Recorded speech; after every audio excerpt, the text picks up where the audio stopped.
ভোটের আগেই ভরা জনসভা থেকে আবারও বড় ঘোষণা করলেন মুখ্যমন্ত্রী মমতা বন্দ্যোপাধ্যায়। এর আগেই তৃণমূলের তরফ থেকে নতুন ইশতেহার দেওয়া হয়েছিল, যেখানে 10টা প্রতিশ্রুতির কথা বলা হয়েছিল। তবে আজকের ভরা জনসভা থেকে আবার মুখ্যমন্ত্রী মমতা বন্দ্যোপাধ্যায় কিন্তু বড় ঘোষণা করেছেন, প্রায় 6 থেকে 7টি প্রকল্পের নতুন ঘোষণা করেছেন।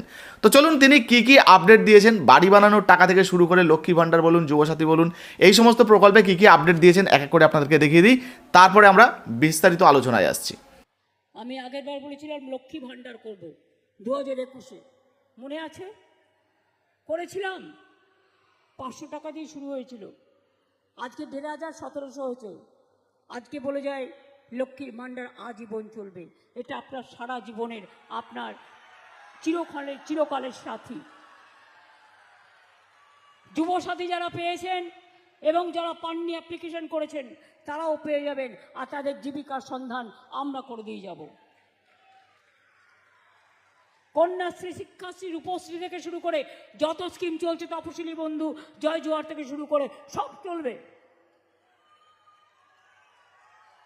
স্বাস্থ্যসাথী, 10 লক্ষ টাকার ছাত্রছাত্রীদের স্মার্ট কার্ড, বিনা পয়সার সাইকেল, বিনা পয়সার স্মার্টফোন, যা চলছে সব চলবে।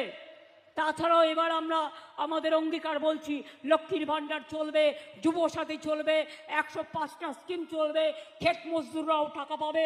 এবং তাছাড়াও মনে রাখবেন, যত কাঁচা বাড়ি আছে সব পাকা আমরা করে দেবো। 1,30,00,000 করে দিয়েছি, বাদ বাকিও করে দেবো। একটা আশ্রয় এটুকু মানুষ চাইতেই পারে। সেন্ট্রাল গভর্নমেন্ট বন্ধ করে।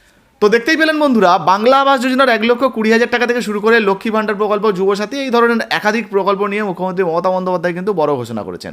তো বর্তমানে এই সমস্ত প্রকল্পের মধ্যে কোন প্রকল্পের সুবিধা আপনি পাচ্ছেন বা পেতে চান, অবশ্যই লিখে জানাবেন। ভিডিও ভালো লাগলে অবশ্যই লাইক দিয়ে শেয়ার করে দেবেন। ফেসবুক থেকে দেখলে ফলো করতে ভুলবেন না। ধন্যবাদ।